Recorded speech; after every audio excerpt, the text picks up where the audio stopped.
wondering why I listed this as the first tip. Like, huh? Motivation? What is that supposed to do with writing, right? Apparently, writing isn't as easy as it is presented. Like, I'm not even talking about how to do a proper hand stroke or how to achieve a beautiful handwriting. No, I'm not talking about that. Being a writer is a difficult task, very challenging, honestly. Despite it appears to be simple, you may disagree with that kind of perception. Number 2, enhance comprehension by reading. Enhance comprehension by reading educational, informative, great books. Okay, so, writing isn't just generating some random words and then put them together and then expect at the end of the day that it would look good. No.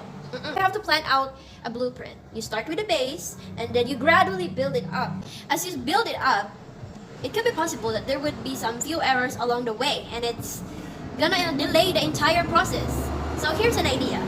Don't hesitate to ask for help from others. If there's an idea you would like to share, it's also important to know other people's perspectives. Understanding a certain topic can expand your perception, widen your views of the world, to grasp the answers of whys and hows. You just gotta write. Spill out all those ideas in your head, no matter how absurd they are.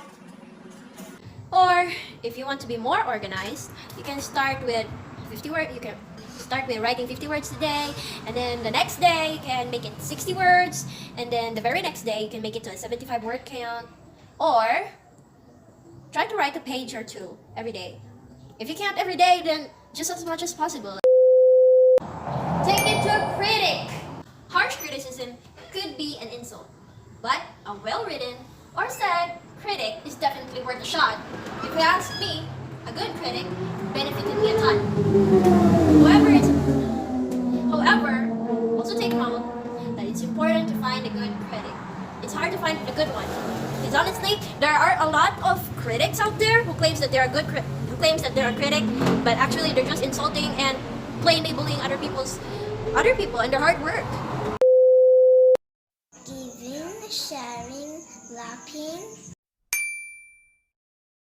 Although simple writing form is acceptable, it is also beneficial to have an expansion of words. It is to avoid repetition of words. You get what I mean? Avoid repetition of words. This is an example of repetition of words. And it also elaborates the idea for the readers to comprehend.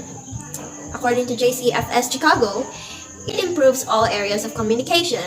It does not limit to writing, but it includes listening, speaking, and reading. As I have observed as a person of 18 years, majority of us aren't that fluid with grammar. And when I talk about grammar, it's not about just the English language.